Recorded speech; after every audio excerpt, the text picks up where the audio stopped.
Hi guys, இன்றைக்கி இந்த வீடியோவில் ரொம்ப டேஸ்டியான நல்ல மொறுமுறுன்னு இருக்க ரவா தோசை எப்படி செய்யறதை நம்ம பார்க்க போகிறோம். அது பார்க்குறதுக்கு முன்னாடி நம்ம சேனலை இதோட சப்ஸ்கிரைப் பண்ணலன்னா மறக்காமல் சப்ஸ்கிரைப் பண்ணிடுங்க. பெல் பட்டன் கிளிக் பண்ணிடுங்க. அப்போ தான் நான் அடுத்தடுத்து போகிற வீடியோஸ்லாம் உங்களுக்கு நோட்டிஃபிகேஷன்ஸ் காட்டும். இதுக்கு தேவையான பொருட்கள் பார்த்திங்கன்னா, ஒரு பெரிய வெங்காயம், அப்புறம் 2 குட்டி பச்சை மிளகா, கருவேப்பிலை, கொத்தமல்லி, கொஞ்சம் இஞ்சி, இதெல்லாத்தையும் நான் பொடி பொடியாக கட் பண்ணி வச்சுருக்கிறேன். இப்போ இது எல்லாத்தையும் நான் ஒரு மிக்சிங் பவுலில் மாற்றி எடுத்துக்கிறேன். நீங்கள் டெய்லி இட்லி, தோசை இந்த மாதிரிலாம் சாப்பிட்டு போர் அடிச்சோங்க. ஸோ இந்த மாதிரி கண்டிப்பாக ஒரு நாள் ட்ரை பண்ணி பாருங்கள். அந்த ரவா தோசை ரொம்பவே டேஸ்டியாக இருக்கும்.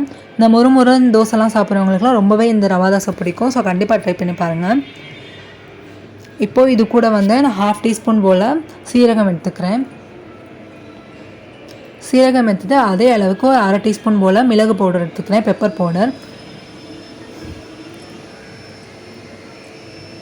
இப்போ பெப்பர் பவுடர் ஆட் பண்ணிவிட்டு இப்போ இது கூட நம்ம ரவாலாம் ஆட் பண்ண போகிறோம். இவ்வளோ தான் நம்மளுக்கு தேவையான பொருட்கள், இவ்வளோ தான் தேவைப்படும். ஸோ இப்போ 1/2 கப் போல் நான் ரவா எடுத்துக்கிறேன். இந்த ரவா நான் அப்படியே தான் எடுத்துக்கிறேன், வறுத்தலாம் எடுக்கலை. ஸோ அதே அளவுக்கு 1/2 கப் அளவுக்கு நான் அரிசி மாவு எடுத்துக்கிறேன். இது கூட 1/4 கப் போல் மைதா எடுத்துக்கிறேன். மைதா இல்லைனா கோதுமை மாவு, நீங்கள் ரெண்டில் எது வேணாலும் ஆட் பண்ணிக்கலாம். நான் எனக்கு மைதா மாவு ஆட் பண்ணிக்கிறேன். தேவையான அளவுக்கு உப்பு ஆட் பண்ணிவிட்டு இதை நல்லா மிக்ஸ் பண்ணி எடுத்துக்கலாம். நம்ம அந்த வெங்காயம், பச்சை மிளகா எல்லா மாவுமே நல்லா மிக்ஸ் ஆகி வரணும். ஸோ அந்தளவுக்கு நல்லா மிக்ஸ் பண்ணி நான் எடுத்துக்கிறேன். இதுக்கு 3 கப் தண்ணி நம்மளுக்கு தேவைப்படும். ஸோ நான் கொஞ்சம் கொஞ்சமாக நான் தண்ணி ஆட் பண்ணிக்கிறேன். ஸோ 1/2 கப் ஆட் பண்ணிவிட்டு நல்லா மிக்ஸ் பண்ணி எடுத்துக்கிறேன், கட்டி இல்லாமல். நம்மளுக்கு இது இட்லி மாவு பதத்துக்கு வரணும். ஸோ அந்தளவுக்கு நீங்கள் தண்ணி ஆட் பண்ணிட்டு நல்லா மிக்ஸ் பண்ணி எடுத்துக்கோங்க.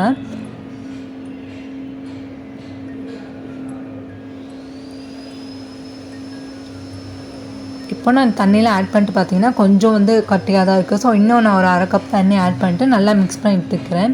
இது ஒரு 1/2 மணி நேரம் அப்படியே இருக்கட்டும். நீங்கள் ஒரு மூடி போட்டு மூடி வச்சுருங்க. இது ஒரு 1/2 மணி நேரம் இந்த ரவாயெல்லாம் ஊறி நல்லா செட் ஆகி வரட்டும். இப்போ பார்த்தீங்கன்னா கொஞ்சம் தண்ணியாக இருக்க மாதிரி இருக்கும்.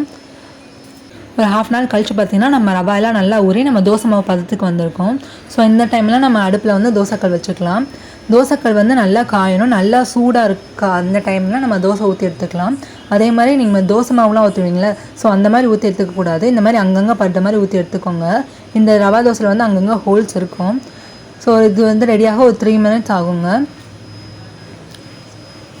நீங்கள் ஃப்ளேம் மீடியம் ஃப்ளேம்லேயும் லோ ஃப்ளேம்லேயும் மாற்றி மாற்றி வச்சு எடுத்துக்கோங்க. நீங்கள் ஹை ஃப்ளேமில் வச்சுருந்தீங்கன்னா கீழே மட்டும் தான் உங்களுக்கு கிறிஸ்பியாக இருக்கும், மேலே வேகாமல் இருக்கும். ஏன்னா நம்ம தோசை மாவு மாதிரி திருப்பி போட மாட்டோம். ஸோ அப்படியே தான் நம்ம எடுத்துக்கிறோம். ஸோ அதனால் இதை மீடியம் ஃப்ளேம்லேயும் லோ ஃப்ளேம்லேயும் மாற்றி மாற்றி வச்சுக்கோங்க. அதே மாதிரி உங்களுக்கு தோசைலாம் சாஃப்டாக சாப்பிட்டா தான் பிடிக்கும் அப்படின்னா கொஞ்சம் தண்ணி கொஞ்சம் கம்மி பண்ணிக்கலாம். ஸோ அப்போ கொஞ்சம் சாஃப்டாக உங்களுக்கு கிடைக்கும்.